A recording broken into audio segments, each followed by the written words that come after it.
السلام عليكم. في هذا الفيديو غادي نشارك معكم طريقة تحضير بديل ديال المولي كيك بدون كريمة او اضافات، ناجح واقتصادي اللي تقدروا تخدموا به الكيك ديزاين ديالكم.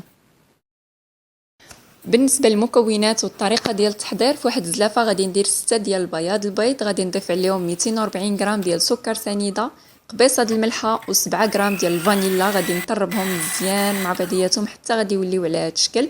من بعد غادي نجيب داك 6 ديال صفار البيض وغادي نضيفهم بشويه بشويه وانا تنطرب، وغادي نضيف عليهم 5 ديال المعالق كبارين ديال الحليب و5 ديال المعالق كبار ديال الزيت.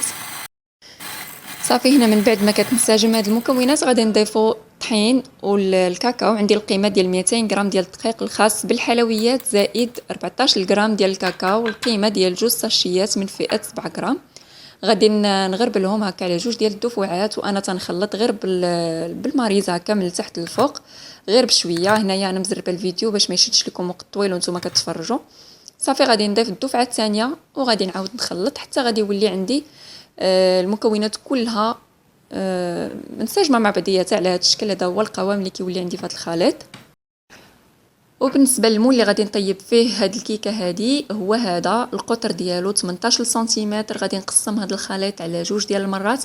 غادي نطيب الكيكه الاولى وعاد غادي نضيف الكميه اللي بقات ليا من الخليط وغادي نطيبها المره الثانيه. صافي باش نحصل على 2 ديال الكيكات. هنايا بالنسبه للفران غادي تشعلوه على 170 درجه غير من التحت حتى غادي يسخن مزيان. غادي تدخلوا كيكه ديالكم غتخليوه مده ديال 35 حتى ل 40 دقيقه، وبطبيعه الحال راه كنقلبوه يا اما بعود بحال هكا اولا بموس. ملي كيخرج ناشف كنعرفوا بان الكيكه صافي طابت وتيجي. هذا هو الشكل النهائي ديال الكيك من بعد ما تيبرد تماما من ديك السخونيه ديال الفران. تتحسوا بان الكيك تيبقى محافظ على ديك القوام الاسفنجي ديالو، من الداخل راه تيجي كله مجعب. هنايا بالنسبه لهذا الكيك هذا ما تحتاجوش انكم تبيتوه عاد تخدموا به، يعني غتسناو عليه غير يبرد من ديك سخونيه الفران ومباشره غادي تخدموا به الديزاين ديالكم.